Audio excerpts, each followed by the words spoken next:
Baik, Assalamualaikum warahmatullahi wabarakatuh. Bapak Ibu asesor yang kami muliakan, semoga selalu dalam lindungan Allah Subhanahu wa taala. Perkenalkan, nama saya Hairil, Magister Ilmu Pemerintahan.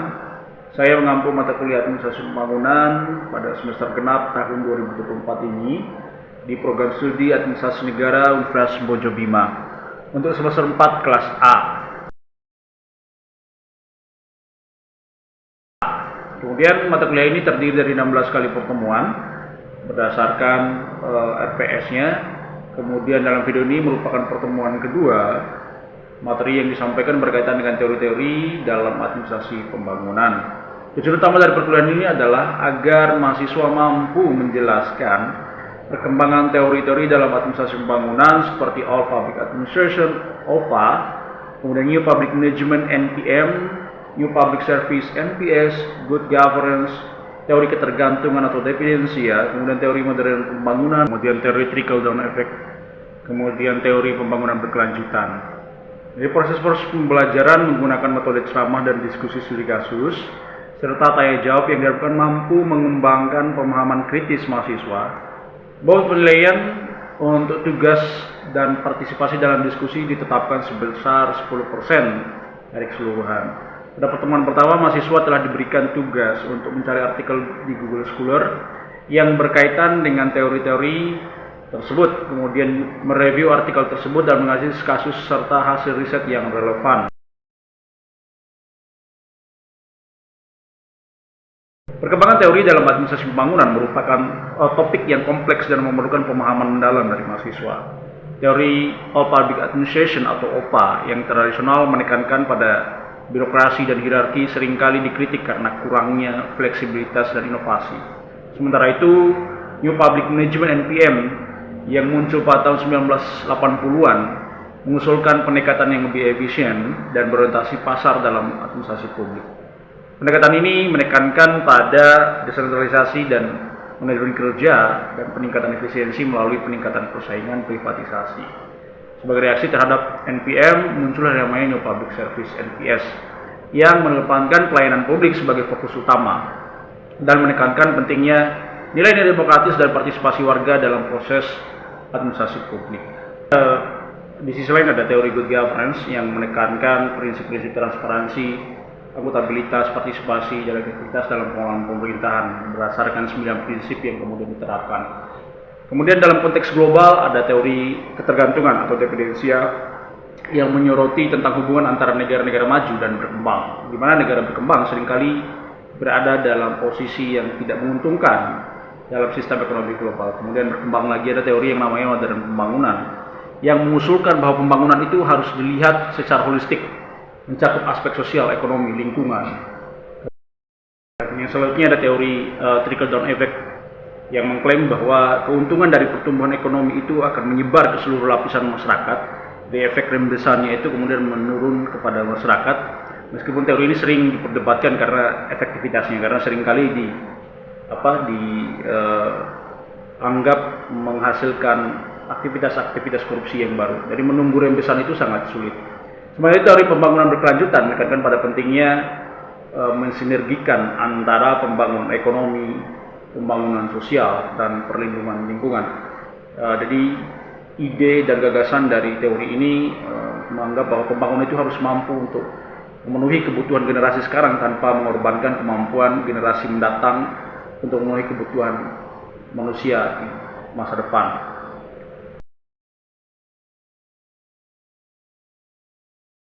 Metode ceramah dan diskusi studi kasus dalam perkuliahan ini diharapkan dapat memberikan wawasan praktis dan teoritis yang seimbang kepada mahasiswa, sehingga mahasiswa tidak hanya memahami konsep-konsep tersebut, tapi juga mampu menerapkannya dalam konteks nyata dalam kehidupan sehari-hari.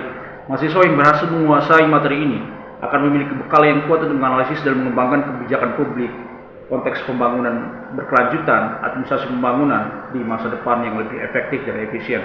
Demikian penjelasan singkat di awal berkaitan dengan praktek mengajar ini. Lengkapnya, mari kita sama-sama menonton video berikut ini. Semoga bermanfaat untuk kita semua. Terima kasih.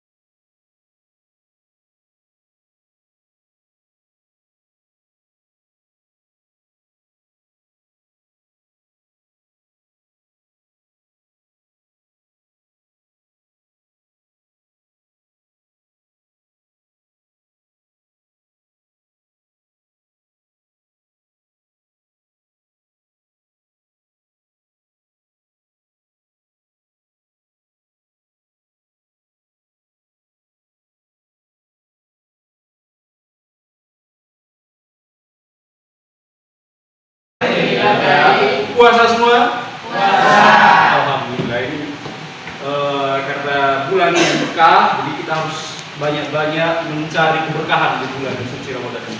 Baik, assalamualaikum warahmatullahi wabarakatuh. Waalaikumsalam warahmatullahi wabarakatuh. Alhamdulillah, bersyukur kepada Allah Subhanahu wa taala atas segala limpahan rahmat dan karunia bagi kita semua, sehingga pada pagi hari ini kita masih diberikan kesempatan, kita masih diberikan semangat untuk mengikuti rangkaian perkuliahan di Universitas Bojong. Yang kedua, sholawat serta salam tetap tercurah kepada junjungan alam Nabi Muhammad SAW. Beliau sebagai suri tauladan, beliau sebagai khalifah di muka bumi, dan beliau sebagai penuntun jalan yang benar. Baik, ini pertemuan kedua di mata kuliah administrasi pembangunan. Jadi seperti yang kemudian saya sampaikan minggu kemarin, pertemuan kedua itu akan membahas berbagai macam teori yang mendukung perkembangan ilmu administrasi dan pembangunan. Nanti kita akan coba menggunakan berbagai macam kasus untuk menganalisis praktek-praktek administrasi pembangunan selama ini, baik hasil riset luar negeri maupun hasil riset dalam negeri. Ya. Jadi yang pertama kita mulai dulu dari beberapa pendekatan dalam administrasi pembangunan. Mungkin pernah saya singgung, ada proses perubahan yang terjadi dalam administrasi pembangunan. Mulai dari all public administration, ingat yang singkatannya OPA itu. Kemudian ada new public management, NPM. Kemudian ada lagi yang namanya new public service. Silakan. Kemudian berkembang kembali yang namanya good governance. Kemudian setelah good governance ada lagi yang namanya collaborative governance. Jadi banyak pendekatan-pendekatan yang kemudian telah berkembang untuk mendukung administrasi, terutama dalam hal pembangunan. Tujuannya satu, yaitu untuk adaptasi perubahan-perubahan zaman dalam mendukung pembangunan. Oke, kita mulai dari yang pertama, mulai dari pendekatan all public administration. Dalam pendekatan ini menganggap bahwa administrasi itu cenderung terlalu banyak meja-meja yang dipersiapkan. Akhirnya tahapannya terlalu banyak. Pakar-pakar dalam pendekatan administrasi, public administrasi ini pakarnya adalah Maxwell. Ini pakar organisasi sebenarnya beliau. Nah, dalam pendekatan ini dikritisi karena terlalu banyak meja-meja yang harus dilewati dalam proses pengurusan administrasi. Dari meja yang pertama dimintai tanda tangan, meja kedua sama juga dimintai tanda tangan, meja ketiga. Jadi sehingga yang dikejar terkait dengan efektivitas efisien dalam pelayanan itu tidak ditemukan. Sehingga dikritisi perlu adanya pelayanan yang mempermudah, mempercepat dalam memberikan pelayanan kepada masyarakat. Muncullah yang namanya new public management. New public management ini pertama kali berkembang di Inggris pada saat Perdana Menteri Margaret Thatcher, yang saat itu Inggris sedang mengalami krisis besar-besaran, sehingga perlu pendekatan secara administratif untuk mengembalikan krisis ini menjadi lebih stabil, terutama untuk mendukung perekonomian Inggris pada saat itu. Muncullah ide dari Margaret Thatcher dengan preventive government. Apa itu? Margaret Thatcher mencoba untuk mewirausahakan birokrasi. Jadi pelayanan itu kita masyarakat dianggap sebagai customer. Kita dianggap sebagai orang yang sangat patuh untuk dilayani. Jadi dipercepat. Kalau yang tadi itu terlalu banyak meja, kalau ini memang dikurangi mejanya. Tapi yang namanya customer, jadi begitu seperti contohnya di Telkomsel ya. Telkomsel itu menganggap bahwa orang yang meminta pelayanan pada mereka itu dianggap sebagai customer. Dari customer itu seberapa yang dibayarkan, segitu pemberian pelayanannya. Jadi kualitas pelayanan ini bergantung pada seberapa yang kemudian dibayarkan. Gitu ya. Sehingga kalau dipikir-pikir, new public management ini kalau diterapkan di negara yang berkembang itu tidak bisa, karena Pertama, indikator perekonomian masyarakat di negara berkembang itu tidak merata, tidak bisa diakses oleh semua. Jadi hanya bisa diakses oleh orang-orang tertentu yang memiliki perekonomian yang stabil. Jadi kalau misalnya kita yang perekonomian di bawah misalnya, maka pelayanan yang dia dapatkan juga kualitasnya seperti itu. Karena tadi itu, jadi masyarakat dianggap sebagai customer. Apapun yang kemudian kamu bayarkan, segitu yang kemudian kamu terima. Gitu ya. Jadi, tapi di Inggris itu upaya Margaret Thatcher untuk membalikan kestabilan perekonomian itu berhasil. Karena memang rata-rata di sana kan tingkat perekonomiannya stabil awal-awalnya, walaupun perekonomian nasional pada saat itu terjadi krisis. Kemudian berkembang lagi. Wah, ternyata dalam mewirausahakan birokrasi ini tidak semua negara bisa mengakses itu untuk menjadi sebuah adaptasi pelayanan. Maka diperlukan sebuah bentuk pelayanan secara administratif yang tidak hanya kemudian ketika masyarakat membayar kemudian kualitas yang kemudian didapatkan berdasarkan apa yang kemudian dia bayarkan, tidak. Maka dipikirkan ide yang lebih modern, muncul yang namanya New Public Service, atau yang kemudian di-upgrade lagi menjadi good governance, tata kelola pemerintahan yang baik. Jadi New Public Service atau good governance itu punya 9 prinsip. Yang pertama, prinsip transparansi. Yang kedua, prinsip akuntabilitas. Yang ketiga, prinsip efektivitas. Yang keempat, prinsip efisien. Yang kelima, prinsip visi strategi. Yang keenam, ada visi demokratis. Yang ketujuh, ada prinsip kepastian hukum. Yang kedelapan, kalian jangan sedih. Oke, saya pengen tanya dulu. Apa yang dimaksud dengan prinsip transparansi yang kemudian dimaksud dalam prinsip good governance? Siapa yang mau berpendapat? Assalamualaikum warahmatullahi wabarakatuh. Waalaikumsalam. Perkenalkan, nama saya Herman, NIM 22010003. Langsung saja, untuk transparansi yang dimaksud dalam good governance itu yang dimana itu segala sesuatu aktivitas itu dia dibuktikan secara publik atau dia berjalan ataupun bisa dilihat oleh semua orang tanpa adanya ketertutupan antara informasi dari para pimpinan ataupun para pemerintah kepada masyarakatnya. Dan di mana transparansi juga ini sangatlah bermanfaat karena di sini ada kejelasan terkait masalah apa yang akan terjadi dan apa yang harus kita lakukan, gitu. Dan untuk transparansi itu tersendiri itu sangatlah perlu karena di situ memiliki yang namanya integritas, yang dimana kejujuran. Dia mencakup juga terkait masalah kejujuran dan kejelasan. Mungkin itu saja dari saya. Wassalamualaikum warahmatullahi wabarakatuh. Waalaikumsalam warahmatullahi wabarakatuh. Ya, terima kasih. Itu ada integritas yang kemudian ada di dalamnya.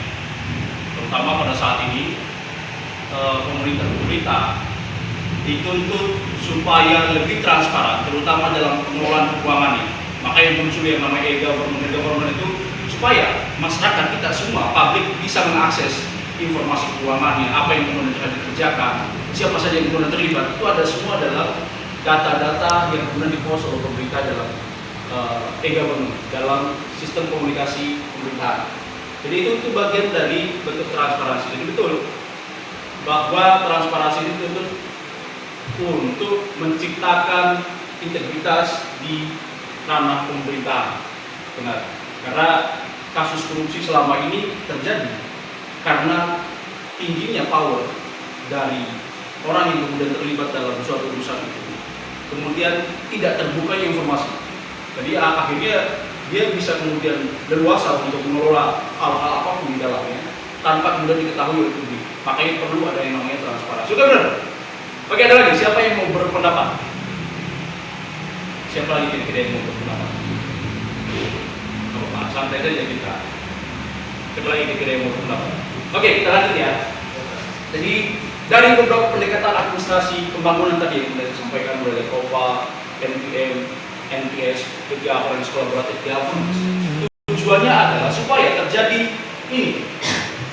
Jadi ada upaya pembangunan di mana terjadi proses perubahan dari kondisi sosial welfare, itu ada kondisi sosial yang rentan kemiskinan, menuju sosial welfare, sosial kesejahteraan. Jadi masyarakat yang sejahtera. Jadi tujuan itu. Jadi perubahan pendekatan-pendekatan yang sudah disampaikan tadi itu tujuannya adalah untuk menuju sosial welfare itu, untuk menuju masyarakat yang sejahtera. Makanya apapun teori-teori yang bermuncul ini tujuannya cuma satu. Jadi bagaimana kemudian menciptakan masyarakat ini adaptasi dengan kehidupannya, adaptasi dengan perubahan, supaya mereka ini sejahtera ke depan. Itu aja yang kemudian diharapkan. Oke, lanjut. Nah, ini salah satu teori tadi itu teori awal yang menjelaskan berkaitan dengan administrasi dalam pembangunan. Maka ini teori-teori yang berkaitan dengan pembangunan. Yang pertama adalah teori dependensi, teori ketergantungan. Jadi ketergantungan ini sebenarnya tidak hanya berlaku pada orang yang sedang memadu kasih. Jadi misalnya yang cowok akan semangat kerja, akan semangat beraktivitas. Kalau dapat chat dari ceweknya pas pagi-pagi selamat beraktivitas misalnya. Kemudian yang cewek juga akan senang kalau dibalas, dia kamu dulu selalu beraktivitas misalnya. Itu namanya ketergantungan. Atau juga ada juga ketergantungan dalam hal elektronik. Kita sedetik saja jauh dari HP itu, gimana lagi rasanya? Gak buka IG, aduh gimana lagi rasanya? Yang cewek-cewek gak buka TikTok, aduh gimana lagi rasanya? Sama, itu namanya bagian dari ketergantungan. Teori ketergantungan dalam pembangunan juga sama, bentuknya seperti itu. Nah, ini pokok-pokoknya bisa dibaca sendiri. Ada Dos Santos, Raul Pervis, kemudian Paul Baran, Andre, dan Joshua. Kita lihat bagaimana pendapat mereka terkait dengan ketergantungan. Ketergantungan adalah keadaan di mana kehidupan ekonomi negara tertentu dipengaruhi oleh perkembangan dan ekspansi dari kehidupan ekonomi negara lain. Negara tersebut hanya berperan sebagai penerimaan bangsa. Maksudnya, kita sebagai negara Indonesia misalnya, perekonomian kita itu akan bergantung pada dunia internasional. Jadi kalau misalnya Afrika misalnya sedang tidak stabil ekonomi, kita juga bakal seperti itu. Karena misalnya kita ini kan negara bukan pengekspor, tapi kita ini sebenarnya negara pengimpor. Jadi negara pengimpor, ekspornya keluar. Jadi yang terima selalu jadi barang-barang dari luar negeri itu masuk ke kita. Karena kita belum punya dan belum mampu untuk menciptakan barang jadi secara mandiri.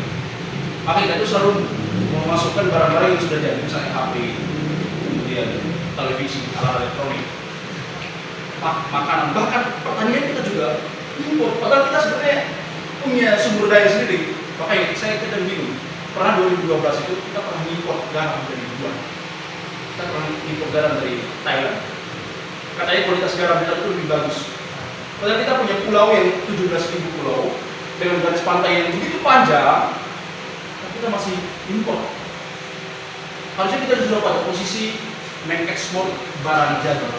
Assalamualaikum warahmatullahi wabarakatuh. Waalaikumsalam warahmatullahi wabarakatuh. Terima kasih kepada Pak Dosen yang telah memberikan saya kesempatan untuk bertanya. Ya. Terkait daripada pembahasan Pak tadi terkait pembangunan yang sedikit. Terkait sumber daya manusia yang ada di negara kesatuan Republik Indonesia ini, di mana sumber daya manusia itu sebenarnya tidak terlalu seperti yang selalu keluar dalam berita itu, bahwasanya banyak karya-karya anak bangsa itu terkait daripada sumber daya manusia itu yang sudah mati. Tetapi seperti contohnya dalam karya Presiden kita Habibie yang telah membuat pesawat terbang itu tidak diterima oleh pemerintah Indonesia, tapi justru diterima oleh negara luar yaitu Jerman. Ya, yang menjadi pertanyaannya, kenapa negara pemerintah Indonesia ini mengabaikan daripada karya anak bangsa yang dapat menopang daripada pembangunan untuk bangsa kita ini, untuk lebih maju lagi. Mungkin saja sekian. Assalamualaikum warahmatullahi wabarakatuh. Oke, saya jawab. Terima kasih Iwan ya. Ya, terima kasih Iwan untuk pertanyaannya, luar biasa sekali. Jadi seperti yang kita sampaikan kemarin itu dalam risetnya Asim Nurul dan Bob Wilson itu dalam bukunya Why Mission File Jadi sebenarnya tingkat suatu negara itu bisa maju atau tidak itu indikator pembangunan manusia bukan menjadi hal yang penting. Jadi walaupun kita punya sumber daya manusia yang hebat-hebat misalnya, punya sumber daya manusia yang punya kualitas bahkan bisa dibandingkan sama sumber daya manusia luar negeri, kalau bisa melihat kita bahkan juara misalnya, atau pada zaman Habibie pernah membuat desain pesawat yang sekarang dipakai oleh Jerman, bahkan royaltinya tetap dibayarkan kepada keluarga Habibie pada saat beliau meninggal. Lalu dibayarkan kepada beliau, saking hebatnya anak bangsa itu. Tapi kok negara kita masih biasa-biasa saja gitu, padahal ada sumber daya manusia yang gitu. Jadi kalau suatu negara dikelola secara ekstraktif, inklusif, maka negara itu bisa saja punya peluang berkembang secara bagus. Tapi kalau dikelola secara ekstraktif atau tertutup hanya segelintir orang yang mau menguasai sumber daya, hanya sumber daya orang itu saja yang boleh masuk MK, yang boleh masuk DPR, yang boleh masuk ranah eksekutif, yang boleh masuk ranah legislatif, yang boleh masuk di ranah pemerintahan, tapi yang lain tidak diizinkan misalnya, maka negara itu hanya akan seperti itu saja. Jadi hanya berputar pada segelintir orang, sehingga rentan untuk tidak bisa berkembang. Itu sudah bagian dari teorinya berkata seperti itu. Sehingga anak bangsa yang cerdas-cerdas tadi tidak dipercayakan untuk mengembangkan potensinya. Termasuk bagaimana kemudian kita pada zaman Habibie itu pernah ada rencana untuk pembukaan PT atau industri pesawat kita di Indonesia. Tapi pemerintah tidak setuju, DPR tidak setuju. Karena nanti kita tuh belum siap untuk itu. Padahal Habibie sudah menggaransikan kita sudah siap, sumber daya sudah ada. Tapi legislatifnya nggak mendukung pada saat itu karena di legislatif itu terlalu banyak yang kemudian tidak sepakat dengan kebijakan. Begitulah. Jadi kalau misalnya suatu negara hanya dikuasai oleh segelintir, maka kebijakan-kebijakan itu bergantung pada segelintir orang itu. Kalau segelintir orang itu tidak suka, tidak sepakat, maka sudah pasti kebijakan itu nggak bisa jalan. Kalau kita punya teknologi untuk menciptakan garam yang kualitasnya bagus, putih bersih, sehat konsumsi, ini sekelas garam. Jangan dulu kita bicara yang lain. Jangan dulu bicara teknologi. Kita memang teknologi jauh tertinggal dari negara-negara. Apalagi di Cina itu memang kualitas teknologi luar biasa. Walaupun rata-rata mereka kopian. Jadi hari ini misalnya Samsung dibikin oleh Korea, tapi tiba-tiba muncul di belakang HP kalian made in China. Padahal itu produk Samsung misalnya. Atau jangan-jangan yang punya iPhone ada tulisan made in China juga. Enggak ya? Iya. Enggak ya? Jadi kalau sampai kemudian ada made in China, ini berapa patut dipertanyakan itu produknya. Jadi gitu. Jadi kita ini walaupun kita punya sebagai negara yang pantainya begitu panjang, tapi tetap impor garam. Bayangkan itu. Nah sekarang lagi kasus beras nih. Kita impor beras juga ini. Karena beras mahal di Indonesia katanya. Kalau kita sebagai negara agraria, ini cuma kita semua yang kita sebagai produksi pangan nasional, tapi masih impor. Itu juga bagian dari negara. Nah, hal semacam itu saja kita tidak mampu apalagi untuk hal-hal yang besar. Makanya kita selalu tergantung sama negara-negara yang sudah maju perekonomian.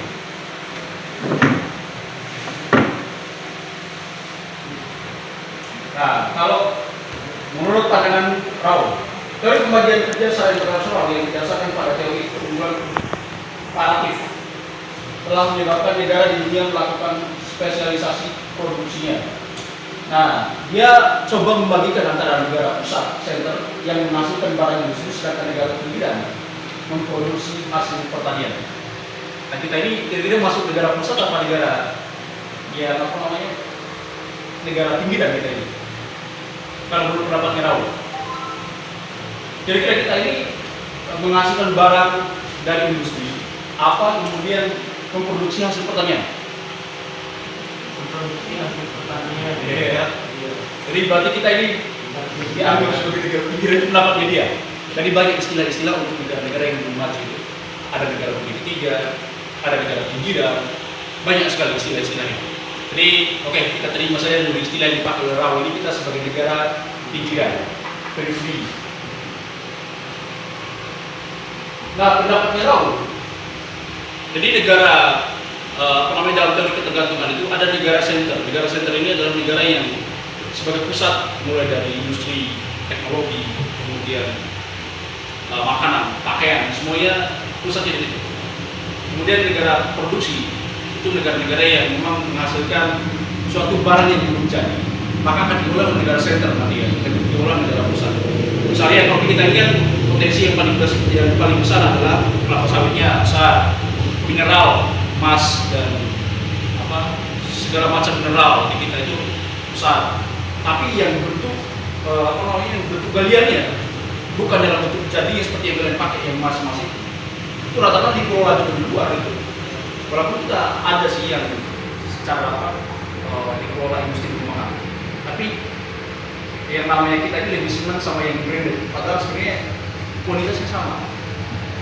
Branded itu harus dari luar negeri, itu cara pandang kita. Yang branded itu harus yang dari luar negeri. Tas itu yang branded baru dikatakan berkelas itu harus dari luar negeri. Jadi bukan karena kualitasnya, tapi melainkan mereka ini harus dari luar negeri. Artis itu kalau nggak beli dari Singapura nggak merasa keren.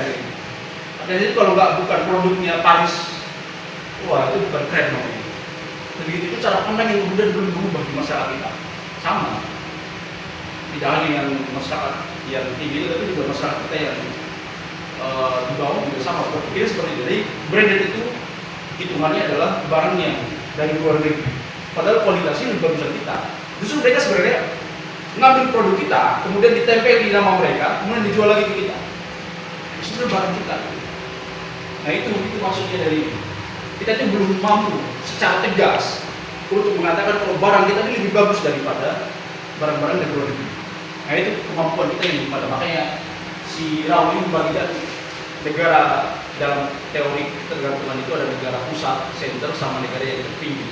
Yang terpinggir ini hanya mampu tampil di depan terkait dengan produksi pertaniannya, tidak mampu sebagai penghasil barang jadi. Kita ini kadang juga mikir pertanian kadang masih impor juga. Bibit bawang aja kita impor dari Filipina kadang. Padahal kita punya bibit bawang yang kualitasnya juga sama. Justru mereka ngambil dari sana. Kemudian bawang masuk, harga bawang nasional rusak kemudian. Itu yang menjadi dan pikir itu semata-mata demi keuntungan pribadi. Karena katanya ngambil bawang dari Filipina itu pemerintah itu ngambil dari sana, kemudian dibawa ke Indonesia itu harganya lebih murah. Mereka ngambil murah di sana jual mahal di sini. Mereka tidak memikirkan bagaimana kemudian akhirnya berdampak pada pertanian kita. Berapa petani-petani kita yang kemudian bawang tidak terpilih, harganya turun drastis, tapi penggunaan pestisida yang mahal, pupuk yang mahal, wah itu kali sekali masalah-masalah. Oke kita lanjut. Ini pikiran yang Paul. Ternyata efek penjajahan juga bagian dari efek penjajahan itu yang kemudian memunculkan ketergantungan.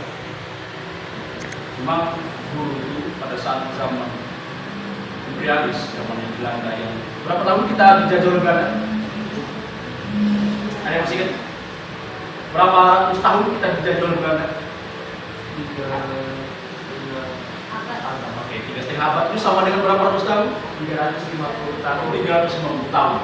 Dari 350 tahun kita dijajah oleh Belanda. Jadi kalau hitungan turunan itu, si Herman punya anaknya Herman sudah melahirkan anak, cucunya Herman melahirkan anak lagi. Sepanjangnya sudah 7 turunan 350 tahun. Saking lamanya kita dinodai oleh Belanda.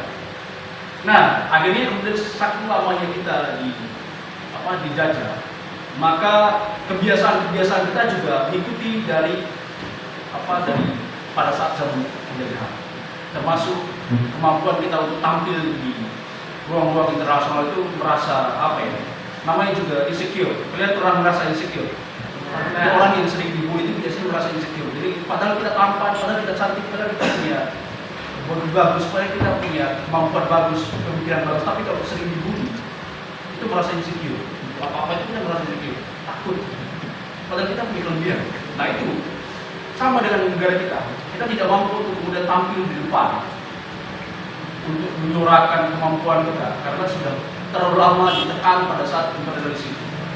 Makanya katanya Barat itu biasanya negara-negara yang tergantungan itu biasanya yang cenderung sudah lama merasa tertekan oleh masa-masa kolonialis, dari masa-masa penjajahan. Makanya kenapa kita sebagai negara yang paling keras suaranya itu sebenarnya untuk menolak yang namanya penjajahan, misalnya kayak masalah-masalah Palestina, Israel, itu kan kita selalu terdepan misalnya. Oke, kemudian surplus ekonomi dari industri kapitalis asing di negara berkembang dibawa ke negara maju. Maka ini sebenarnya yang paling bermasalah. Negara-negara maju memberikan investasi kepada negara-negara berkembang. Misalnya investasi untuk di Newmont, Freeport, di hulu sana yang terbaru itu kan punya Newmont sebenarnya. Kemudian Newmont di Sumbawa, kemudian dikembangkan lagi di kemudian di Freeport semua. Kemudian yang terbaru ada juga sedang dirancang nikel yang di Kediri. Itu Elon Musk tahu, Elon Musk yang punya Twitter sekarang, yang punya X itu. Dia yang punya pengen ngembangin investasi nikel di sana untuk mobil listrik. Karena nikel terbaik di dunia itu di Indonesia. Kita punya sumber daya yang besar. Nah, negara-negara maju memberikan investasi kepada kita, kemudian didukung dengan visi-misi pemerintah kita saat ini, di mana pemerintah itu membuka seluas-luasnya lapangan pekerjaan lewat investasi. Jadi itu sudah program pemerintah pusat. Sehingga investasi masuk, kemudian tujuannya adalah tujuan kita untuk memandirikan perekonomian sebenarnya. Tapi karena di kontrak karya itu, kontrak karya setiap izin yang masuk itu tidak terlalu banyak keuntungan yang kemudian masuk ke kita. Hari ini si kontrak karya misalnya 70-30, 70 untuk yang punya investasi investor, 30 untuk kita. Untuk kita itu maksudnya ya hanya untuk kita saja, tapi efeknya nggak ada. Lebih banyak kemudian masuk ke pemerintah, kemudian padahal sebenarnya 30% itu untuk pendidikan lah, untuk kesejahteraan, pembangunan pemukiman dan sebagai fasilitas umum. Itu yang kemudian diinginkan, tapi tidak. Justru kita yang punya tambang yang banyak ini tidak, masyarakat sekitar ini justru biasa-biasa saja. Harusnya masyarakat di sekitarnya harusnya sejahtera, orang-orang yang punya pekerjaan. Tentu penganggurannya berkurang, harus ya. Tapi justru yang bekerja juga itu bukan sumber daya dari kita, justru sumber daya luar yang kemudian direkrut di situ. Nah ini terjadi. Jadi kapitalis asing itu menggeruk sumber daya kita lewat pendekatan investasi itu dibawa keluar. Jadi keuntungan untuk mereka ngambil di kita, kemudian dibawa keluar, bagian kemudian dibawa keluar. Padahal kita nggak tahu apa saja kandungan yang kemudian dibawa keluar itu. Padahal di kesepakatan itu cuma emas misalnya tambang emas ya, isinya cuma emas. Padahal sebenarnya banyak mineral yang mahal harganya yang kemudian bercampuran di situ. Kan kita nggak tahu, kan baru dikeruk itu. Nanti pengolahannya di luar. Mereka nggak ngolah di kita, ngolahnya di luar. Akhirnya yang untung orang sana, itu perusahaan internasional itu. Siapa kira-kira yang mau berpendapat? Yang lainnya yang mana? Yang lain. Siapa yang mau berpendapat lagi terkait dengan masalah ketergantungan kita terhadap negara luar? Ada? Oke, sambilan ya. Nah, ketergantungan yang lain juga, ini masalah pinjaman luar negeri. Saat ini utang kita itu sudah hampir mendekati 8.000 triliun utang kita. Itu kalau dibagi, jadi anak kalian nanti itu sudah pasti mendapatkan jatah utang. Jadi sudah banyak. Nah, dari 8.000 triliun itu sumbangan luar negeri dari IMF ada, dari World Bank ada. Makanya kan kita tidak bisa berjalan dalam setahun itu, karena di APBN misalnya kita lihat postur APBN kita itu dapat pemasukan anggaran pendapatan dan belanja negara itu sekitar 2.500 triliun dalam setahun. Tapi tahun ini, tahun 2023 itu pengerjaannya mencapai 3.000 triliun. Maka ada utang yang kemudian naik 500 triliun. Karena anggaran kita cuma 2.500, tapi pengerjaannya sampai 3.000. Sehingga ada Utang yang kemudian bertambah di situ ada 500 triliun. Dari mana utang itu? Utang itu ada dari pinjaman luar negeri, dari IMF, dari World Bank, datangnya dari situ. Jadi APBN kita itu selalu defisit. Defisit itu pengurangan. Kalau surplus itu lebih, kalau defisit itu kurang. Selalu dari setiap tahun. Bayangkan kalau setiap tahun terus bertambah 500 triliun, tambah 500 triliun.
Pemilihan status ini bila negara pusat berkembang, maka negara pinggiran ikut berkembang. Begitu juga sebaliknya. Negara pusat itu maksudnya negara-negara yang tingkat perekonomian tinggi. Amerika, Prancis, Jerman, Cina, begitu Rusia juga dia. Kemudian kita yang hidup matinya bergantung mereka itu, kalau mereka berkembang perekonomian pesat, kita juga ikut pesat. Kalau mereka kemudian stop untuk memberikan hutang pada kita, kita mandek juga kayak gitu. Jadi kita bergantung sama mereka. Kita bergantung. Makanya kenapa kemudian kebijakan luar negeri kita itu takut untuk bertentangan sama negara-negara itu. Kita itu kadang takut untuk bertentangan. Karena kalau mereka kemudian tiba-tiba sudah nggak mau meminjamkan sesuatu ke kita nggak bisa kemudian mandiri. Nah itu bahaya bagi negara. Nah, menurut Nusanto sudah 3 macam bentuk ketergantungan. Ada ketergantungan kolonial, ketergantungan finansial, industri, dan teknologi. Ketergantungan kolonial itu seperti yang saya sampaikan tadi, masa penjajahan. Jadi yang namanya penjajahan itu negara yang dijajah itu akan mengikuti sesuai dengan kebijakan negara penjajah. Sama kita waktu zaman Jepang dan Belanda itu. Jadi apa kebijakan dari Belanda kita ikuti. Karena mereka yang mengikuti. Walaupun kita punya di daerah sudah ada pimpinan daerahnya ada. Tapi di bawah kebijakan Belanda kita ikuti sebelum mereka. Kemudian ada ketergantungan finansial industri, industri baik industri teknologi, otomotif dan sebagainya. Jadi kita masih tergantung atau masih mengimpor barang-barang dari luar negeri. Kemudian yang ketiga adalah ketergantungan teknologi industri. Ini juga HP semuanya kita masih tergantung sama mereka. LCD, proyektor, komputer, desktop yang kemudian kita pakai, kipas angin bahkan semuanya itu dari luar negeri. Bayangkan kalau kita sedetik aja jauh dari teknologi yang kemudian telah dibuat itu, merasa. Kemarin aja waktu Meta tiba-tiba error waktu jam 10-an ya. Iya. Facebook nggak bisa dibuka, IG nggak bisa dibuka, WA bermasalah. Itu semua teriak, saya lihat itu, saya buka di story WA itu semuanya pada teriak, gimana ini? Padahal sebenarnya itu cuma error hanya beberapa 10 menit lah, paling maksimal semuanya sejam. Karena mereka juga mikir, kalau errornya ini lama, sehari, sebelum kita selesai, ada pertanyaan? Terima kasih atas waktu dan kesempatannya yang diberikan kepada saya, Pak. Langsung saja, karena berhubung tadi kita telah menerima materi bahwasannya negara berkembang itu tergantung pada negara-negara pusat. Oke. Jadi menjadi pertanyaan saya, berarti otomatis negara-negara berkembang tidak menutup kemungkinan itu akan berbaur ataupun akan tiada ataupun tidak akan ada tanpa adanya supporter daripada negara pusat. Itu statement dari Herman ya. Ya benar. Jadi bukan tidak ada, melainkan kemampuan itu akan berkurang karena tidak disupport oleh negara-negara pusat. Jadi misalnya dalam hal ekspor kelapa sawit misalnya, karena kita belum bisa untuk mengolah menjadi minyak jadi, maka kita ekspor ke negara-negara yang punya industri dalam pengolahan itu. Bayangkan kalau mereka kemudian tidak menerima eksporan kita, tidak butuh lagi misalnya, maka keuntungan dari ekspor akan berkurang. Jadi